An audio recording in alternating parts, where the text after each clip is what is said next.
may 20,000 na namatay, 20,000 mahigit, sa loob ng drug war. Pero dalawang klase yon.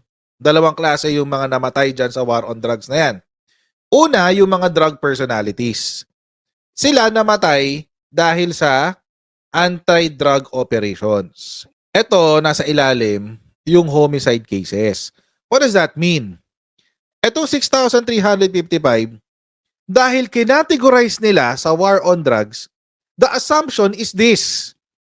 Sila ay mga drug suspects na namatay o pinatay pala, na pinatay. But hindi sa legitimate operation. Paano sila namatay? Riding in tandem, etc. etc. So unknown ang assailant dito. Hindi natin alam kung ang pumatay dito ay pulis or kapwa sindikato, hindi natin alam.